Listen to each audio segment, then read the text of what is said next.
બોલો પરશુરામ ભગવાન કી આજે રતનગઢ મુકામે 5 પરગણા બ્રહ્મ સમાજ આયોજિત 3 પરગણા હાલ તો આપણે બંધારણની અંદર 3 પરગણા આવે 5 પરગણાની અંદર મોટો ગોળ થતો એટલે આપણા સમાજના બંધારણ પ્રમાણે 3 પરગણા રાખે કાંકરેસી હેજવણી અને કોઠડી આવે તો આપણું 18 તારીખે પાટણ બોર્ડિંગની અંદર બંધારણ થયું સમાજે એવું વિચાર્યું કે થોડું વહેલું મોડું કરે પણ સમાજનું કહેવું એવું હતું કે વહેલા મોડું કરવું એના કરતાં આપણે કાલ 19 તારીખથી ચાલુ જ કરો.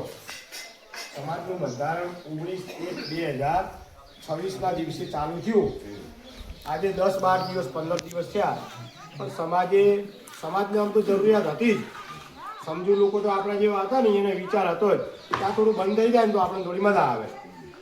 તો બંધારણ હજુ સુધી કોઈએ તોડ્યું નથી. તો પહેલાં તો સૌ પ્રથમ તો આ સમાજને ખૂબ ખૂબ પણ હાલ સ્વતંત્ર 7 દિવસ તહેવાર હારી છે અને ગોમડે અમારો ફરવા ચાલુ છે. ફરવાનું એવું નથી કે પત્રિકા તો બોર્ડિંગમાં આપે એમ કહો કે ભાઈ આ કાયદો થઈ ગયો બની ગયો પણ એ કોઈ બધી પબ્લિક બોર્ડિંગમાં આવી નથી. એટલે અમે એવું નક્કી કર્યું કે ગોમડે ફરી આપણે દરેક ગામમાં બધા ભેળા કરીએ.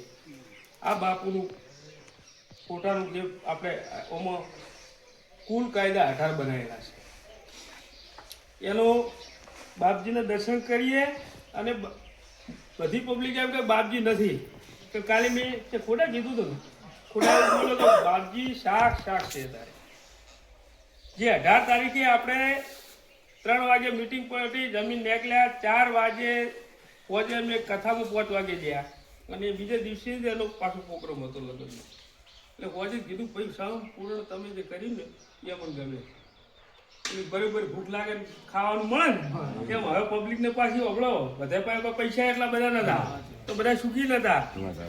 તારા કે ફલાણા માણસી કે આ મોમેરું આટલું ભર્યું થાય એટલે મારા ના હોય તો 2 વીઘા વીઘો અડડી મેલું કાઢાવે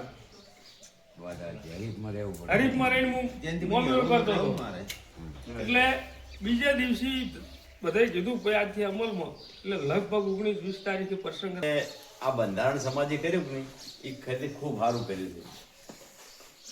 એમાં 3 મહિના ફાયદા છે. કે પહેલા નંબરનો ફાયદો તો શું છે કે હવે અમારી એવરેજ ધારો કે આવી રહેતી હતી એટલે હેલ્પ મળી ને એટલી મળી. પછી બીજા નંબરમાં મોટી વાળી વાત જતી હતી બધા એક સમાજ હરખો રહે એટલે આ કાયદો મારું માનવું એવું છે કે બધા હેતથી સ્વીકારશી અને અમે ખાતરી આવે છે કે અમારા ગામમાં તો અમે નહીં જ તોડવા દઈએ. હા બસ